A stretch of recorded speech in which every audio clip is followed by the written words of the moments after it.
Bonjour et bienvenue sur ma chaîne. Aujourd'hui, je vous propose la réalisation d'un Pola Shaker au format A5. Donc, j'ai décidé de scraper sur ce format-là, qui est un format plus grand que les Polas traditionnels, tout simplement parce que j'avais envie de changer un petit peu. Et puis, généralement, je préfère scraper sur des surfaces un peu plus grandes.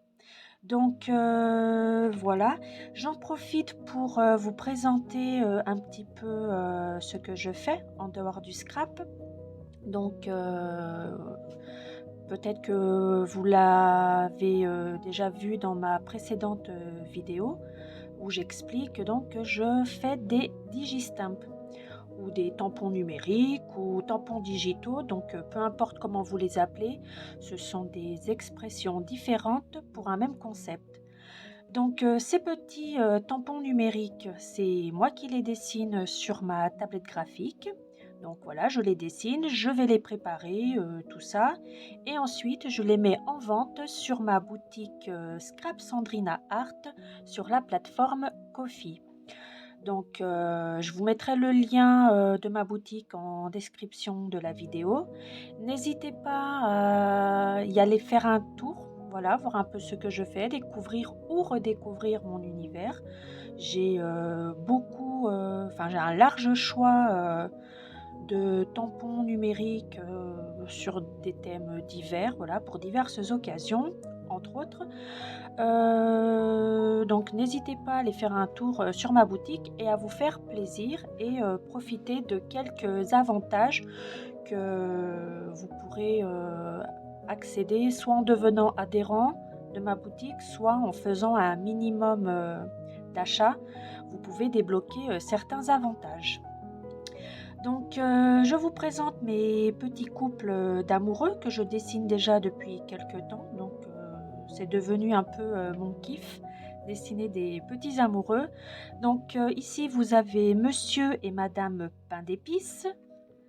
Ensuite, nous avons Monsieur et Madame Gnome et Monsieur et Madame Reindeer.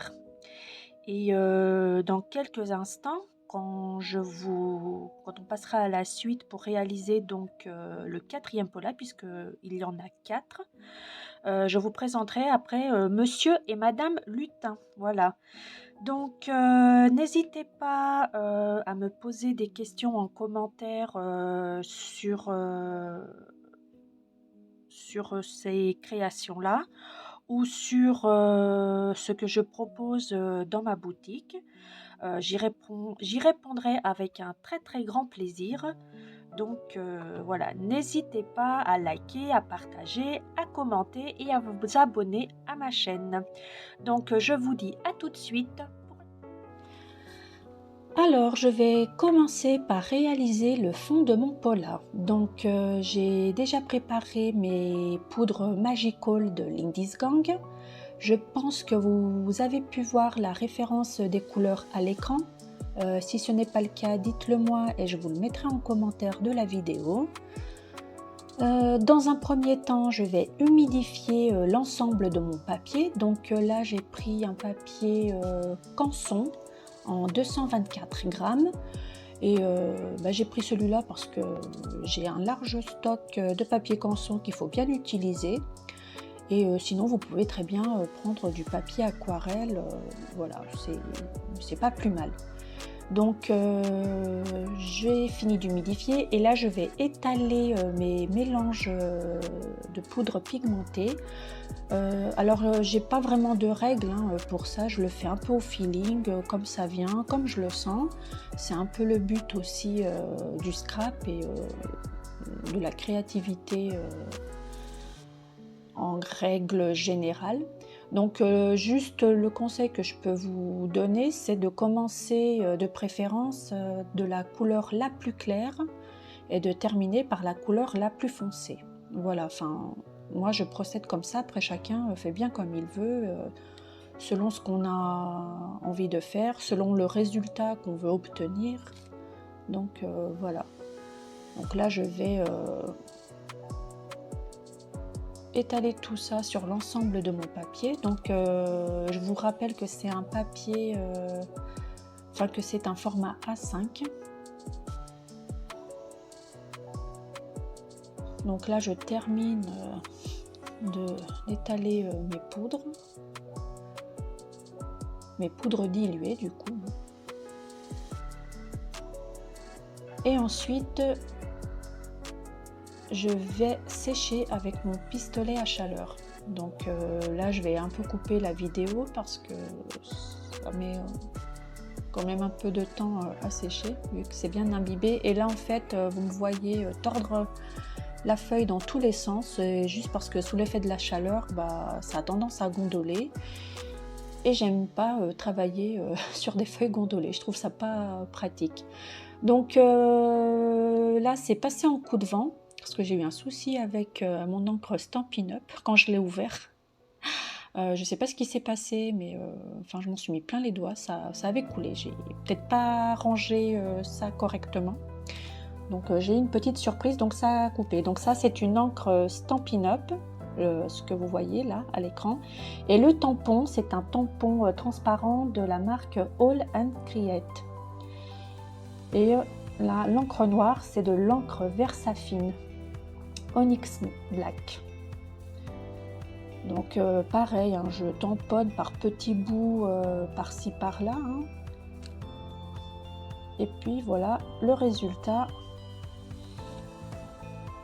final. Donc on va coller tout ça sur de la cartonnette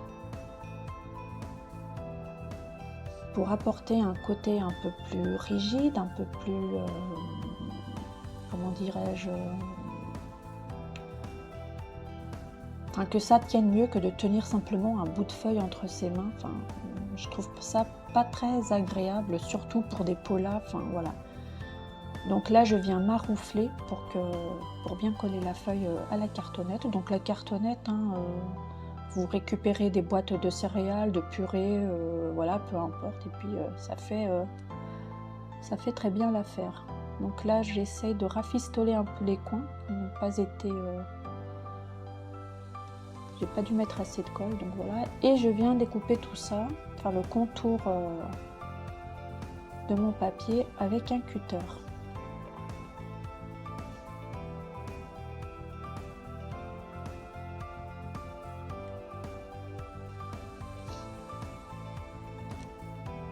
Donc voilà, c'est coupé. Et maintenant, on va passer à l'étape suivante. Donc ça, c'est du papier Clair Alpha de la marque Clairefontaine. Vous avez les mesures à l'écran et en fait, on vient vider les parties qui correspondent au cadre, à l'intérieur du cadre du pola. Ensuite, j'ai procédé pareil pour... alors ça, c'est les morceaux de cartonnette. Donc, les mesures sont exactement les mêmes que les précédentes. Donc, n'hésitez pas à revenir en arrière et à mettre pause pour mieux visualiser les mesures que j'ai prises. Et donc là, j'ai encollé les deux morceaux de cartonnette, l'une sur l'autre. Et je viens coller le tout sur la base de mon pola. Donc, voilà l'effet que ça donne. Donc ça c'est pour qu'il y ait un peu de relief pour le côté shaker. Donc maintenant je viens remplir le côté shaker avec des petits confettis et des petits sequins. Donc les confettis cœur, c'est moi qui les ai faits, j'ai posté un short il n'y a pas très longtemps. On me voit grosso modo les faire. Donc c'est des feuilles, c'est du papier d'acétate mince que j'ai découpé avec ma machine Silhouette et ensuite j'ai coloré tout ça avec des feutres à alcool. C'est fastidieux mais bon, je n'avais plus de confetti en forme de cœur et j'avais pas envie d'aller m'enquiquiner à faire les magasins pour en trouver, donc voilà. Si vous avez une machine Silhouette, Cricut, des trucs comme ça, vous pouvez très bien les faire, il n'y a pas de souci. Donc là j'ai encollé la partie, alors délicatement, hein, parce que Là on le voit pas trop sur la vidéo, mais sur les coins ça avait un peu débordé. Donc voilà.